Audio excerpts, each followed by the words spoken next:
Good morning, boys and girls of the internet. Welcome to my shop with freshly clean floors. Me and Dad spent this whole morning power washing and scrubbing and turning the floors from black back to their natural, more looking concrete color. They was disgusting. That was a lot of squeegeeing and a lot of mopping and a lot of nastiness. So, well, thought it was as good a time as any for the first thing to break in the new clean floor. My dirty Dodge Ram. This is I think this truck's a 98. That sounds right. Dodge Ram. It is the 1500 flavor. It has the big V8 motor in it. It is four-wheel peel, and today we had extreme flooding all through North and South Carolina because of a storm that came through last night and drove through the rest of today. I drove through a bunch of water on the way to work. I've had an oxygen sensor that's been dying in this truck for a while now. I left the truck sitting for about a week, and today was the first day it got drove, and it's very mad. So let's see if it was an oxygen sensor that finally killed or shit the bed, because it sure seems like it. Chryslers are very picky on their oxygen sensors. It needs an upper and a lower. It has to have those to get a good fuel trim reading and everything. Without them, these trucks run like, well, a Ford. So anyway, let's go see if that's what happened. So it's kind of cramped, but let's plug up our scanner.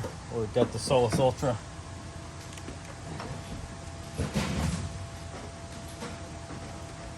Somewhere.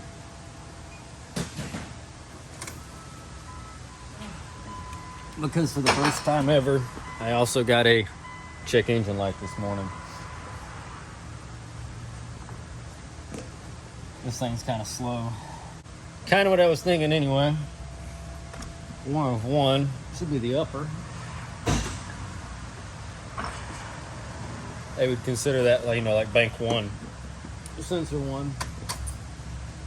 But these Dodges of this vintage with the 360s only use one catalytic converter, not two. So we got to go underneath the truck. I'm going to open the hood just because I've already pulled the lever. Pull the lever, Kronk. And it's pulled. Ignore my cardboard, okay? Yeah. Our oxygen sensors all the way down there onto the catalytic converter. So I'm gonna put her in the air for you. Oh yeah. So my lift's got the stubby arms on the front. Makes it kind of a pain in the butt to get it on this lift, but going down. And it's a Virginia truck, and she's a little crunchy, and we're not all the way on like I want to be, but we're on there good enough to do what we need to do today. There's our downstream right there. There's my new transmission. Quit making Dodge jokes, it's not funny. And then right here is our upstream, the one that's supposedly dead. So let's get in there and see if we can't get this fixed. All right, so the electrical connector, which I have unplugged right here, it lives right there. There's your electrical connector. So, and it goes down the passenger side of the transmission. And there's your rear one. And so I went ahead and popped it loose. Everything looks okay in here. No melted wires, nothing burnt. Sometimes that can happen, especially just having the transmission out to do a service or a rebuild. In this case, it can cause a wire to be not put back in the right spot, and it can melt on the exhaust. That's not the case here. We're using Freol. I like it better than any PB Blaster or WD-40. It just seems to do the best stuff. So we're gonna give that a minute to sit, and I'll grab a socket. Let it sit. I've got a special socket that's made for pulling these off. The problem is I don't know if I can get it in there because of the way this thing is cut, because the transmission's so close. Maybe there we go. All right, so it goes through We're gonna hook it on like that. Oh yeah? We're not gonna be able to use this big old ratchet. Let me get a breaker bar. Alright, so I went and got a cheater bar. We can try to get it. Usually if we can get them broke loose. Nope.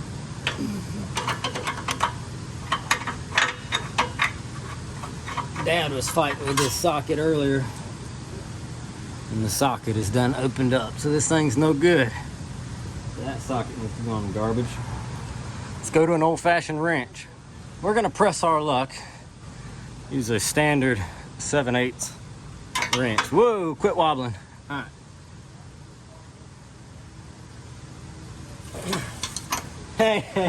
Hey, you put them strong mitts on there today. I ate my Wheaties, and I had barbecue for lunch, and a bowl of nails for breakfast without any milk. So let's get this out. So here we go. There's our sensor. She's a little charred. She's a little hot. That's okay. So let's grab a new one. Ta-da! It's a Walker oxygen sensor, part number 350-34511 from the O'Reillys. It's got a number 3 on the box. They must have been inventorying it. But yeah, so here's our new one. Let's put this bad guy in. So here we go.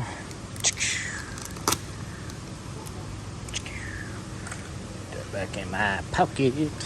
So here we go. Walker sensor, brand new. In the bag. I'll pick that up. And we should have, yeah, look at that. It's already got never sees all globbed in it. That's why they put the cap on it. You can actually see some on the cap. So all you have to do for these is put it in. So let's put it in. All right, back underneath there's the Dodge. We're gonna start threading our new. We're gonna take our 7/8 craft wrench again.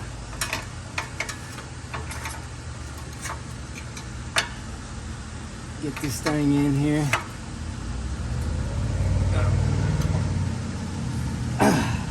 There we go. Oh, we got a wrecker bringing one in. Dodge Charger. I don't know.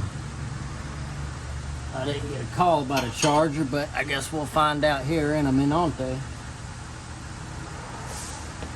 Take our sensor.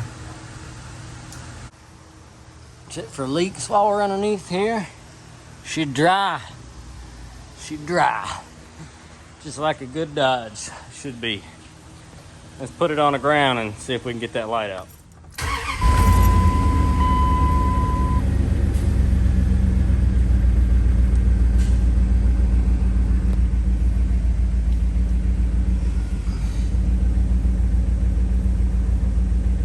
Well, normally by now it goes into a coughing fit.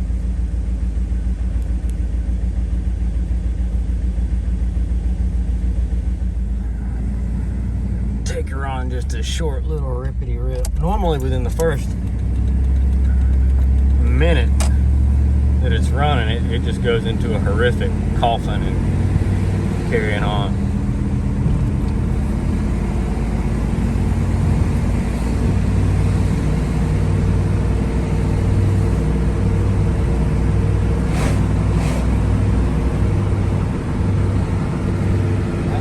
Good.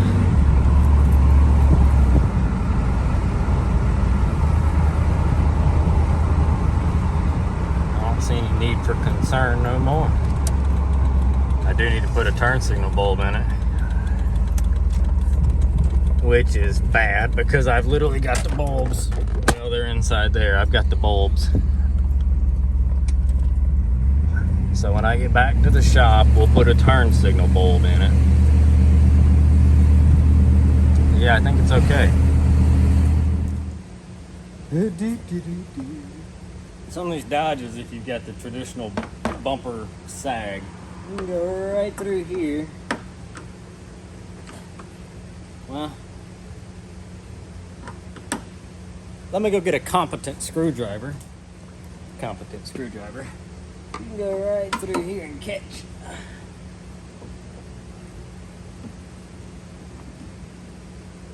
That little screw, and then normally boiler, and the light comes right out, and you can pull your burnt 3157 right on out of there. Let's grab one that's not crispy.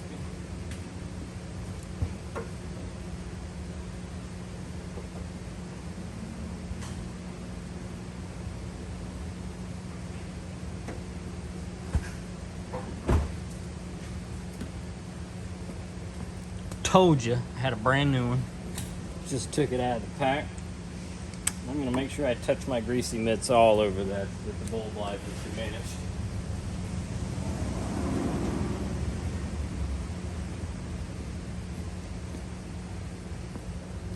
There's our park light and our turn signal at the same time. So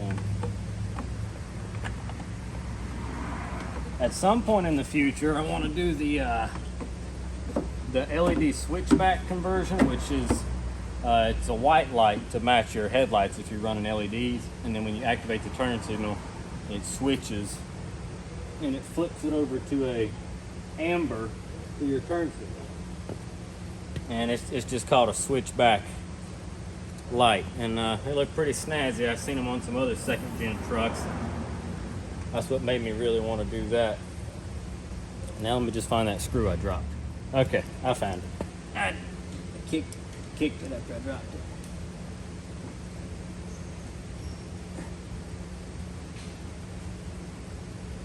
it. Good as used. Now our turn signals all work. So we're done.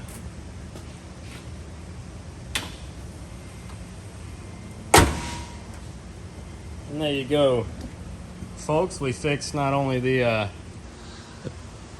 dead oxygen sensor that was calling can I talk?